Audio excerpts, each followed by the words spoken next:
Did you ever wonder how we got here and how tiny pieces of history have shaped our lives in ways we didn't even notice? Or realize that every day we're making history too? I'm Sarah Dowd, and this is History for Sake, the podcast that dives into the untold stories that actually matter. My mission is simple: to get as many people as I can to love history. Our history, the big stuff, the overlooked stuff, even the history we made yesterday. I want you to see history as part of our culture, our art, literature, films, performances, and realize that it's not boring, it's our muse. Each week, we'll trace big themes through everyday experiences, from actors breathing life into historical roles to authors rewriting the past for modern audiences. How film and TV reshape our view of what came before. Even our own failures? Yep, that's history too. So if you love history, culture, and everything in between, follow, subscribe, and share. Because together, we're all making history. For fuck's sake. On September the 9th, 1945, the operators of the Harvard Mark II computer discovered an error in the system. The culprit? A moth, trapped in a relay. They taped it into the logbook with a note, "First actual case of bug being found." So from Cork to computing, from philosophy to family folklore, Henry O'Keefe, retired doctor of mathematics, lifelong IT boffin, early musician, raconteur, and self-proclaimed debugger of life's glitches, joins me, Sarah Dowd, to untangle what happens when there's a bug in our systems. In this episode, we'll explore how stories misremembered in families can be rewritten with DNA, why history is both a science and an art, and what Oscar Wilde, William Rowan Hamilton, and a toll collector have in common. This is History for fuck's sake, at its most curious, clever, and unexpected.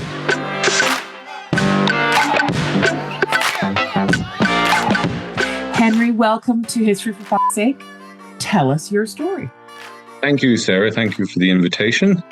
I suppose by training and by early work and career, I've been a mathematician and a computer person and someone who embraced rigor with enthusiasm. And in Ireland, of course, we are fortunate or unfortunate to have, at second level, a much wider variety of subjects at school leaving time. So as a result, I did a lot of science and a lot of mathematics, and yet I had languages, I had Latin. So I left school with an appreciation of and a curiosity for things like etymologies and how languages connect ideas. But from then on, I was a hardcore mathematician, a hardcore techie, until I discovered after a while that it didn't solve all the questions, that the answers were not to be found in those particular toolkits, which led me into an exploration of philosophy and see how philosophy might expand the range of things I could solve. And then you go into the outdoors and you find yourself looking at mountains and lakes, and you're on the sea, and you begin to see all those other ologies that might have been a bit disparaging about coming into play, like archaeology, geology, sociology. And then you realize, of course, that you can't bring the same criteria of rigor because the toolkits are different, the knowledge is different, the available information is different. And so therefore you have to adjust what you consider to be proof or understanding in exchange for a wider applicability of your curiosities.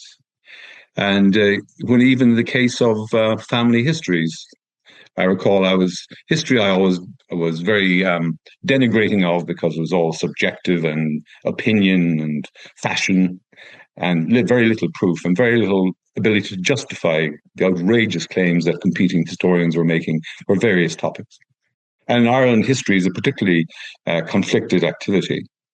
But as I went on and discovered at a certain age, as you mature, of course, you understand human nature so much better. And the people who can be prodigies at 12 as mathematicians or musicians, which I never was, I hasten to add, would find it difficult to be a prodigy in the humanities and in the understanding of history and the understanding of human nature. And then you explore your own family tree, and then you go, oh, that's interesting. Why is that? And then you have to develop an understanding of what's going on at the time, and also what varies from one social setting to another and social group to another. And the simplistic histories that you might be taught in school or in general society don't carry over, that you have to be much more nuanced in your understandings. So, Henry, I've seen in your bio and obviously through our previous conversations, there was a little note that said that you specialize in error correction. You've also told me a number of stories in our previous meetups about error correction in life, and I'd like to know a little bit more about that, both from your sort of technological sort of background, but also from your interest in history. And what do you see as error correction? Yeah, there are two immediately different interpretations of error correction, particularly in the IT world. My PhD involved mathematics of what was known as error correction in communications, whereby you could detect if an error was introduced by the transmission, and you could also attempt to correct that error. And that's a very specific thing. But of course, in the broader, coming back to the broader concepts such as bugs, obviously that's an error, and you want to correct that error, and you also want to detect that error. And this is obviously much more straightforward, but quite still difficult to do in IT and in mathematics. But when you get into other topics, it's much more difficult to identify, let alone correct an error. So this is a big challenge for history and social histories, and even your family history. You need to have multiple avenues of investigation that allow you to come to a consensus of what actually did happen. And I find that fascinating because my very first history course when I was studying at McGill, where I did my BA in British history, the very first thing my professor, Professor Maxwell, taught us is he said, can people learn from history? And there was a raging debate in the class about, yes, people can learn from history. And then there was a more nuanced debate about actually, but what do we learn? Can we correct our errors, or are we doomed to repeat ourselves? What do you think of that? It's a very interesting question, isn't it? And it's probably too wide a question for anybody to answer correctly. But nothing stop us from having ideas and opinions. And certainly, an understanding of humanity is key to learn from our histories. But I don't think our histories necessarily circumscribe what it is to be human.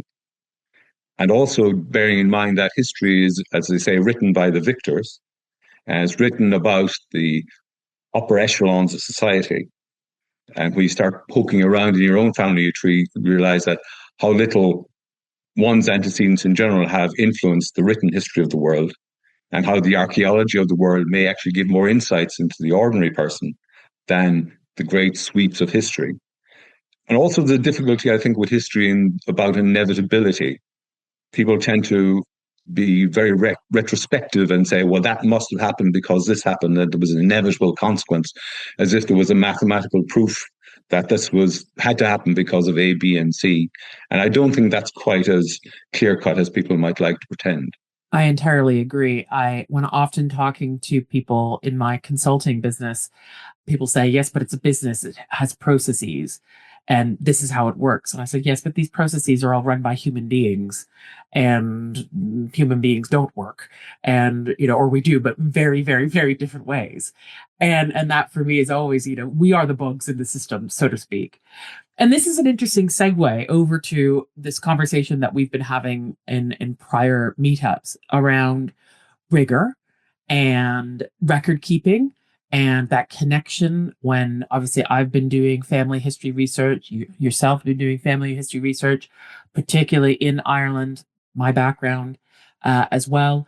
And that sort of family lore versus DNA evidence versus record evidence and things that, that whole sort of scale of rigor of what is considered or up until recently considered to be evidence, but actually may not be as factual or as truth as we might like to think. So tell me a little bit about your experience of, where family stories have shifted, misrememberings, changes, and how your sort of goal for rigor has shifted over the years.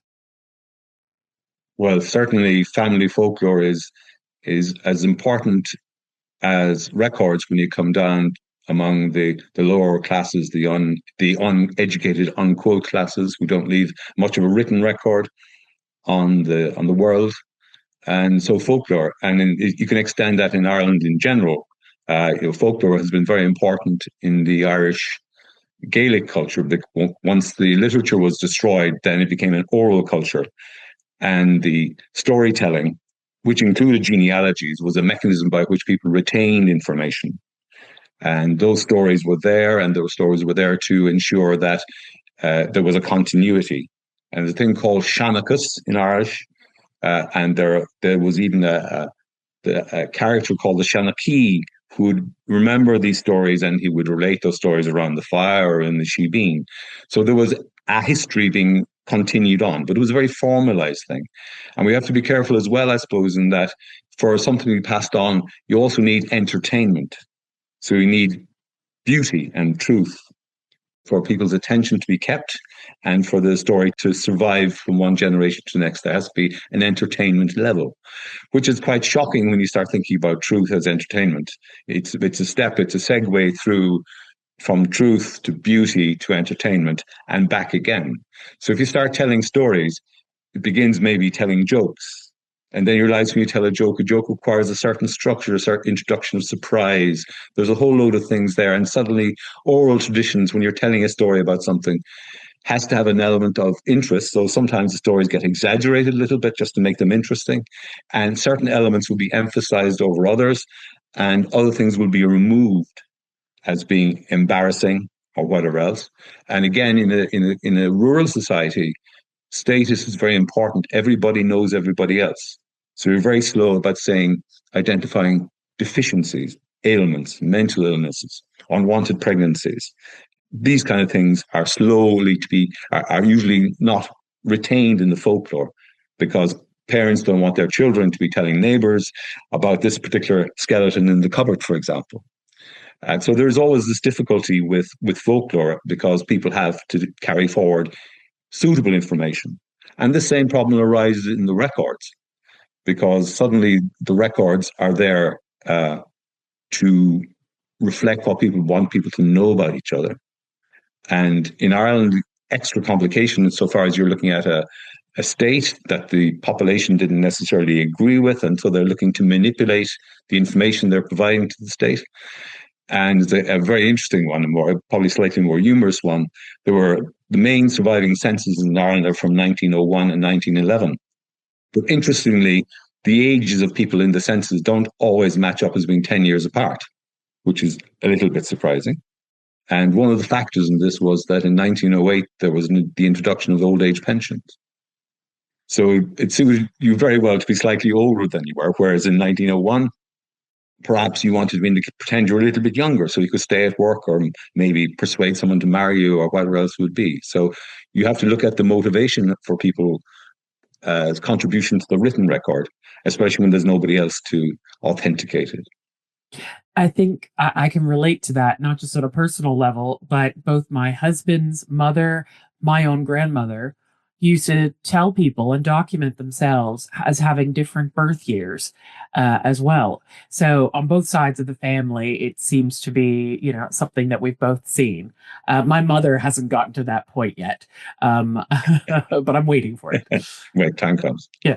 So that's a difficulty you have, in kind of trusting what would be a black and white record, and it's not quite there.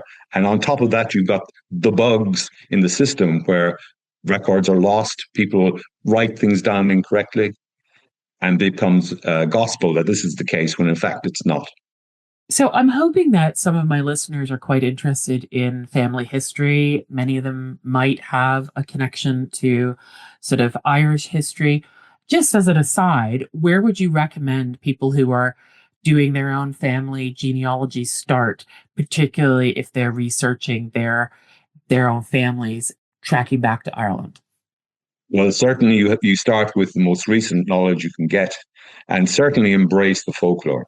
Take it down. Talk to people who may be embellishing stories, or they may have been heard in embellished stories. They've half remembered embellished stories. So, like the narratives are all, it's like mythology in a broader sense. There's a truth to all of those, but just be careful not to assume that the detail of the myth or the truth or the folklore is absolutely correct. It's just a guideline along the way. And then you try and align that as a vehicle for research as you go back in time. But of course, as you go back in time, you have less and less contact with those generations. And of course, in Ireland, with a lot of record destruction over the years, the ability to go back is somewhat limited, maybe back to the early 1800s for the ordinary people. And what would you say, people who are trying to find out about their sort of an ordinary family's background, once they'd gotten through the sort of the family lore, and of course they're now struggling with records, etc. How would you advise somebody to go back and start sort of making those interconnections, or is it nigh on impossible? Oh, it's very possible. And it's very, you can make great strides and then have very long, frustrating months of no progress whatsoever. And when I did this originally, I was this built in life around paper and microfilm. But the availability of material online makes it so much easier to research this internationally. And also, it's the Irish government in particular has been very, I suppose, generous in making a lot of these resources free. So you can check the censuses for free all over the world. You can check the historical birth, the marriage and records for free. So that gives you a good point. But again, the key thing is you start with what you know, and then you work back from there. So you go back from births to parents, parents to marriages, marriages to parents, and so on. And you try and make sure you can try and be inconsistent with not taking the first offer, taking a sidestep and working back and do all those line up. And you have all sorts of incidental information that only comes with time. There are clues in who is the godparent, who is the sister-in-law, what are the naming conventions, is there a missing child, should there be a child called Johnny, and so on. So this takes it's a fascinating activity because it is a bit of a whodunit. With a jigsaw of many of the pieces missing. And so therefore you have to go back to the rigor and say, well, I think this is what it is. And no, I believe this is what it is because now I've managed to pull something in. And then in modern times, things like DNA testing have helped to confirm some of the speculation. And also it can often undermine some of the less certain elements in the conversation. So I was going to ask you, as someone, my last name is Dowd. I know that is typically was O'Dowd prior to my predecessors coming over from Ireland. There's something in a name, or there's a complications in sort of researching your name, your identity, if you come from an Irish background. Can you give me an example of where the certainty of what you think is your name can actually create uncertainties or bring sort of different stories, different interpretations, different facts out of the closet? Oh, very easily. In fact, you don't have to go back very far. In the 1880s, with the introduction of the British national school system, very much an English language world where people were coming into schools and were learning to read and write in English as opposed to anything else. Suddenly their names were changing. There's an actual document which the British government of 1905 produced to say these are all the same names. So you could have things that are quite a distance apart. So you have kind of, Crosbys and McCrossans. You wouldn't guess that they were the same name. Or you'd have Dilworth and Lowry and DeLucra. And these are all, and in the middle of a family, you could find the older children would have the Irish language version of their name, and the later children would have the English language version of their name. So people find, oh, I can't go past 1882 when the oldest brother I can find is of that name. So it's an interesting, a lot of uncertainty, certainly a lot of, and the language difficulties or language differences do play into this somewhat. And I find that fascinating because I'm someone that doesn't have a tattoo. I think I'm one of the only people of my age group that doesn't. But the whole concept of a name and that being your identity, is something that often people do sort of stamp in permanent ink on their body. And I always find it fascinating when I run into people who have done that because like a name is not just a name. A name is an interpretation of what you think your family folklore comes from. I find that fascinating and something for another conversation entirely. So you've got an interest in archaeology. Tell me a little bit Yes. about that. I've done a fair amount of work on archaeological projects, including some of the follow-up projects to King Richard III over here in England. And I'm curious to know how you got into archaeology and what fascinates you about that, and how archaeology sort of where that sits on that scale of fact and truth and science versus art of history, in your opinion. Well, that's a question that has evolved over time, just like the subject. We were talking really about a time when, beginning with antiquarians who had very little rigor and they just dig up anything and they say, "Oh, look, it's a nice shiny thing. Let's bring that along." So they lose all the information. The other thing is the whole question of what they call taphonomy. What survives and what doesn't survive, biases the narrative. Also, you get into it because you see, oh, look, you're out in the landscape, and Ireland's landscape is a bit preserved insofar as when the population shrank, there were lots of abandoned places that never got built over, if you like, in the wild. So you start seeing things which are, what is that? How does that work? And then you become, people give you answers which are less than satisfactory. There are all these things about ritual and high status and all those phrases that you'll hear, and you have to say, well, what does that really mean? I'm more drawn to the archaeology from a time within the historical period. So you find that the archaeology is complementing what we know from the history, and it's also giving a better reflection of the ordinary person in the street. So you learn a little about normal life, maybe from archaeology, that you'll never hear from the stories of kings and queens or the equivalent in history. And also the archaeology can be biased. There's a long history of archaeology being a tool of propaganda in various places, justifying people's possession, repossession, so on. So you have to be very careful about the motivation. And because the interpretation of archaeology, like many other things, is fragile, you have to be very careful about leaning too much upon it, but rather than taking it as a thread that feeds into something else and see, does that make sense? So have we another thing? And you go on to, like, the introduction of DNA, it shows a lot of promise insofar as it's a bit more objective, if you want to use that phrase. And I'm slow to use the phrase. But, if you look at the whole story about who conquered who, language and pottery and all those things, and even carbon dating, were useful to describe movements and histories of peoples and places. But with the introduction of DNA, you suddenly see, oh, the Hungarians speak a different language, yet their DNA is very similar to the neighboring countries who don't speak Hungarian or anything that's linguistically related to it. So it's a way of actually another piece of information to double check what your claims are, rather than saying, oh yeah, this is a separate story.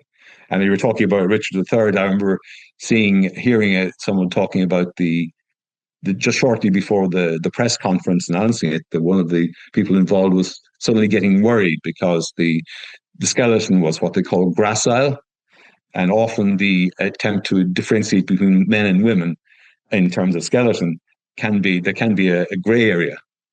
And it was only eventually the DNA that kind of reassured people that this was actually a man and that it was Richard III. So that's a very interesting development, I think. I think it's fascinating what you can learn, through the combination of archaeology, the combination of DNA, not just about sort of what this skeleton or this particular site said about people, actually, but then you've got the combination of the various interpretations of that by archaeologists, scientists, etc. But then on top of that, how does that make us feel in terms of the comparison to our known stories, our known folklore? And oftentimes it's a real anathema to, but that's not as good a story as the one that we've told ourselves, or that's a much better story than the one that we've told ourselves, and how that makes us sort of, it should make us, think about these things. Unfortunately, I'm not sure that we give enough airtime to the science of history, and to work with the science of history holders to help tell those stories in a really engaging way. So I think perhaps I'm going to have a professional archaeologist on the podcast soon as well to talk about that in a bit more detail, and that that really makes me think about, good old Oscar Wilde. This year is Yes. the 125th anniversary of his death. Talk about the original raconteur. Everybody misquotes him. I'm sure that I'm going to misquote him throughout this episode. My dad has been known to say, "Why spoil a good story for want of a few facts?" I don't even know if that is an Oscar Wilde quote or not. It might just be a Phil Dowd quote, but that feels like a connecting message through some of this conversation. But I was kind of wondering, as Oscar Wilde, as is known for being that, pinnacle of Irish storytelling, what does his life and death teach people about the difference between truth and myth? And how is Oscar Wilde considered in Ireland? Everybody sort of in other English language speaking countries holds him up, as I said, as this ultimate raconteur. But I'm curious to know how Wilde is considered in Ireland and what people's sort of take on him is now, 125 years after his death. Well, it's an interesting one because Oscar Wilde obviously would have appeared in some of our school texts, and he would be the Ballad of Reading Jail and all those things would have been there, which is an interesting one for Irish people to be latching onto rather than any other piece of things. And you have a lot of his plays would be performed and so on. Again, Oscar Wilde would have been part of a particular social set, a rather unique social set. And despite the fact that, like, his father was Sir William Wilde, and his mother, Jane, deserves her whole, not only a podcast, but a series of books, an amazing woman that we know nothing about, or in general, we know nothing about. But Jane would have been caught up into Irish folklore and all those kind of things. And there was a bit of a revival of interest in things Irish amongst that particular set. And you're talking about salon society, people with knighthoods in Dublin, and they would have had in their group, they would have people like Rowan Hamilton, who was well known for the discovery of quaternions, probably one of the more famous Irish mathematicians. And again, he was in that set, and he was a very good friend of Oscar's mother. And they would be in the same salon. She would run that salon, and people would come in, and there would be people like Hamilton, and then you have people like George Petrie, who was in charge of the Geological Survey, but he also was involved in designing typefaces for the original Irish language types for printing. These were Renaissance people, and they were in a very narrow. I mean, I think of myself, my own grandfather, or my own great grandfather would have been around at that time, and he would have been doing okay. He was a toll collector in a toll booth on the edge of Cork City, whereas these people were living in magical golden circles. And yet, when her husband died of fame, he was an oculist. He was a well-respected, he was a royal appointment, he had all those things. When he died, his wife, Jane Speranza, was living in penury and had to go over and live with her sons in London. Just as when my grandfather's grandfather died, his wife ended up living with her children in very poor circumstances. So there were differences in the time, but there were echoes of the same thing, the supports for people, the respect for the opportunities for women. All those things are very much lined up in exactly the same way. In Ireland, it's difficult with Oscar Wilde because there are a number of things that would have been, I think, the homosexuality would have been poo-hooed at a certain time in Ireland. The social differences between the Anglo-Irish set, the Protestantism versus the native Catholics, and some of these artificial differences were drawn between them. And sometimes those are emphasized more than others. So you'd imagine that your typical person you meet in Ireland, what do you think of Oscar Wilde? They would be, depending on which narrative they grew up with, they might have been more or less positive about it. And I've been thinking about what you just said about William Rowan Hamilton, and you used a word, and I'm probably going to mispronounce it. Is it quaternions? That's right. That's right. Okay, that's amazing that I've gotten that correct. Good. What is a quaternion, Henry? And this is going to return us, I know, back to the history of mathematics quite nicely. So yes, please, could you explain to me and to my audience what a quaternion is and how he discovered it on Broom Bridge? Well, I'll do my best.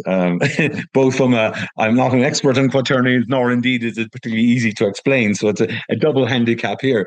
But I would say there was work going on for complex numbers, were the ones which were discovered and were used to describe the impact of getting the square root of -1. And they turned out to have certainly kind of very interesting properties and very useful properties. For example, in electrical machines and alternating current, suddenly these esoteric kind of mathematical dabblings suddenly turned out to be very useful.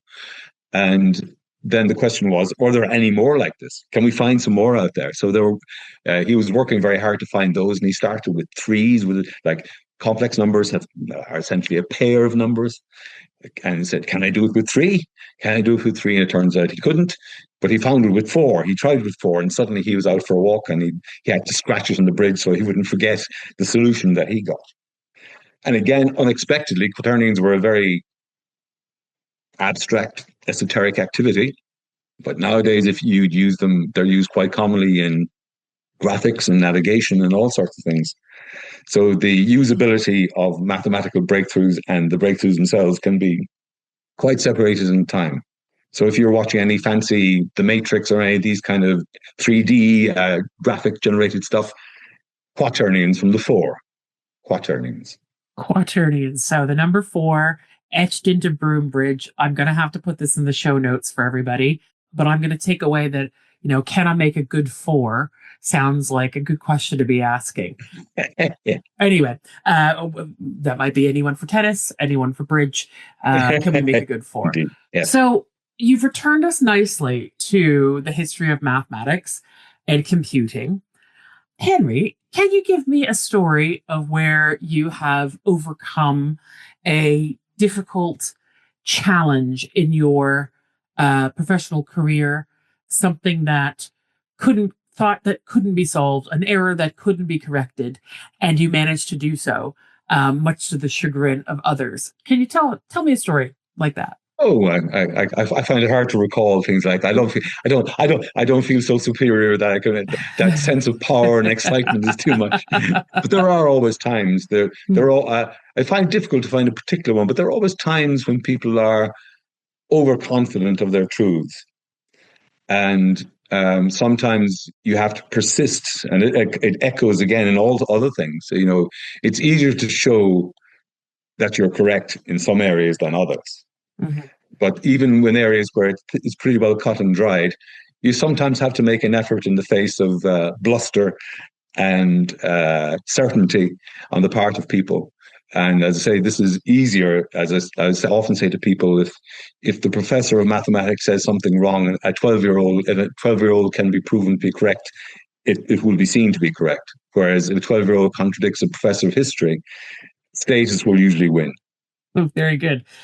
I think that I remember you telling me a story about when you went to Essex at some point in your career, and you were yes, the young Irish lad was brought in to fix something. Would you mind telling us that story? Yeah, at that point I was working for a multinational, and there was a bit of debate about whether there's a particular process there that was unique worldwide, and there was a debate internationally as whether this process could be managed with certain techniques, and the Irish branch were willing to give it a go, shall we say, and it was interesting to go there and to actually make it happen, but also to have the supports of the local guys on the floor, on the factory floor, who found it a great uplift to find that there was an Irish guy coming over to do things that the English and the Americans thought were impossible. So there's a certain amount of pride, national pride, and there were people there who were half Scots and half Irish and so on. They were all. There was a virtual cheering group in the background as the thing started to work. So yeah, that's true. That's true. It's amazing what people sort of tack onto as that's a story of a win, of an underdog, fixing a process that the others who designed the process, I'm assuming, couldn't fix. So I love that. So that's another way of sort of saying, why do we crave control as human beings over our narratives? And how does that mixture of the science of history and the art of history, how does that come together in its best ways, do you think? Have you got an example of something that's just really struck you in life, of the science of history and the art of history coming together to form some sort of element of beauty? Whether it's truth or not remains to be Hmm. seen, but something in the beautiful. Yes, I mean, again, I'm struggling with an example, but the plausibility of a claim, we all have motivated reasoning. We also don't like, once we have an attitude or a belief, we don't like things that don't fit in with it. So we're always we try to resolve this, what they call dissonance, by waiting for someone to tell us it'll be all right. Ah, no, that was it. That was fake news, or that was made up because it doesn't suit us to believe this particular thing. So that's a difficulty, and we all have to say we're all prone to motivated reasoning, or we're all prone to the ad hominem. Mhm. So the ad hominem is very common, and people will try to undermine an argument by attacking the speaker. And that also has another side where you have a speaker is being a claim is being ramped up because this person is claimed to be an honest broker with no dog in the fight, no bias. And you see this particularly in history and revisionist histories where there are two sides, and someone introduces someone who says what they say, and they say, "Look at this person. This person has nothing to do. This person isn't Irish. They have no connection with this. They're coming in objectively and as with a cold eye and saying, yeah, this is what's true." And suddenly you go, right, and you do a little poking around, and you discover that there are elements in their tree that are, which you shouldn't be using to criticize their argument, but you have to use to counteract the pro hominem, if you like, as opposed to the ad hominem approaches. So these are difficult. These are fraught things, and you do have to. You run the risk, of course, of doing the thing that you'd accuse other people of doing in that regard. I am, as someone who's done my sort of ancestry DNA, I found a moment in my own life where I would define it as, the science of history meets the art of history, and a sort of a moment of beauty. And it was very much my own moment and I wrote a piece all about discovering that despite the fact that no one in the family knew this, I had about 2% Scandinavian. Now, anyone who's seen me in person knows that I'm almost 6 feet tall. And this revelation doesn't seem to come as a massive surprise to others, but it did in the family, because Yeah. the lore was always, my father came from an Irish Catholic background, my mother came from English background, Southwest Europe. And then out of the blue, there's this sort of percentage of Scandinavian. And that really got to me, because not only did it say that, but it said Welsh, it said Western European, and it was all coming from my mother's side, who didn't have a huge amount of family folklore to sort of to fall back on. And the beauty came when I sat down and I thought about this as someone with a Canadian accent, who is the child of a woman who was born in England and a man who was born in Canada, who both had these understandings of their background, to me now living in the UK at the same time as my brother is married and had two children with my wonderful sister-in-law who is Portuguese, and my cousin married and has had children with my wonderful cousin-in-law whose family are Indian. And I had this moment of realizing, just how global my own sort of DNA was, as well as my own family history was, and my family future was as well. So I wrote this piece, and through some record keeping and a little bit of rigor, probably not as much rigor as you would like in terms of my family history, I was also able to track back through my dad's side of the family that it wasn't all Irish Catholic, but there is Irish Protestant in there as well, going all the way back to the Anketel family and back further and further and further till we get to the Bolingbroke family. So in this one moment of family history sort of investigation, I'll use that with a small I rather than a capital I, I felt like I had this wonderful sort of science and art contributing to this story of my own personal history and my own personal futures, where I am a Canadian British woman living in France and living in England, connected. I have a family that's pan global, and it goes all the way back to the Bolingbroks and Henry IV, and goes all the way into the future to, this amazing sort of beautiful family that, it sounds really corny, but, holds hands around the world. We are these global citizens. And that really struck me in that moment of being this Viking shield maiden and fighting for the future of our histories. And that's what I feel like I'm doing with this podcast, is fighting for the future of our history. So on that note, I was wondering about, what do you think is the role of intellectual rigor in an age of misinformation? Yes, indeed. I mean, it is very difficult. And it comes back to how you relate truth and beauty and myth and rigor together, because some things just don't lend themselves to the extreme rigor, the extreme logical syllogisms that might reduce things to ad absurdum or whatever else.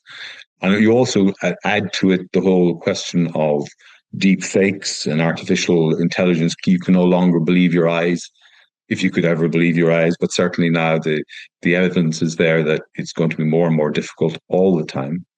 And the real difficulty is the undermining of rigor, the undermining of truth, by saying, well, that we can't rely on that because of this, and therefore we can't rely on it at all. And everybody's one guess is as good as the other. So you can't get a preponderance of evidence, the balance of probabilities anymore, because the probabilities are not weighed in the analysis. So there's a difficulty in education and in development and in discourse. And doubled with that, there's a big difficulty in terms of the amount of time people are willing to spend to get to the bottom of a question. I remember one guy telling me one time, when he was being trained for media, he was told, you can say 5 things in an article, you can say 3 things on radio, and you can say 1 thing on television. I think that's contracted back now to you can just say 1 thing and hope for the best. That people aren't willing in general to spend time. So if we can encourage people to step back a little bit and to think about stuff, and maybe to invest a bit of effort to see, well, okay, I'll read 2 things, I'll read 3 things, I'll read 4 things about this, rather than just the headline I saw on my feed. I think that's the only hope for it, I think. I agree. I was very lucky when I was being educated, even in my own high school in Toronto. Critical thinking, literary criticism was actually something that they were teaching. Now, this is making me sound like I was being educated when wheels were square at the moment, but they taught us, particularly in a media class that we were doing, about how to search for what is fact, what is truth. I was very lucky to go on to start my career as a journalist, where fact checking was a key aspect of learning the basics of journalism. And I feel like that's not something that is necessarily being taught at the moment for people to, it's either whole scale, don't trust anybody, and don't trust any kind of institutional histories, even though we understand the bias. We know where the bias comes from. We're challenging the bias. But also then there's a question of, well, can you only believe the people that you know? The idea of that we're in one giant net promoter score these days is also, well, their truth isn't necessarily fact either. And I guess there's a couple things that I take away from that. And that is exactly what you've said, is check, challenge, seek other alternative, voices. Check where those voices come from. Ask yourself where those biases are. Ask yourself whether those people are asking themselves about their own bias as well. And at the end of the day, I also think that there's an element of, we do have to take a step back and say, am I making decisions as an individual? Am I making decisions as, a person that's part of a global community or a local community, original community? What's my reasoning for this? And, is it harmful at the end of the day? I don't think there's any reason on the planet for us to not be asking ourselves, is what I'm doing and what I'm deciding upon harmful, and to whom? And if we were all able to, shed a little bit more light on our internal monologues, sometimes for certain people, dialogues, we might make some better decisions going forward. So on that note, thank you so much, Henry, for joining us today. I really appreciate a very gently rolling conversation about the science and art of history. So thank you very much. And is there anything else you'd like to say before we finish? No, thank you very much. I think this is a very interesting activity, and I think hopefully it will go the direction you want, and that it will actually stimulate people to make everything a bit better for everybody else. That's what I hope too. Thank you very much. Thanks for listening to History for F***'s Sake. I'm so grateful you joined me to explore some of the untold stories that have shaped people's lives and experiences. If you've got a question, a story, or an idea, let me know. Rate, review, and follow us wherever you get your podcasts. And visit us at historyffs.com or historyffspod on socials to connect. Together, we're all making history for F***'s sake.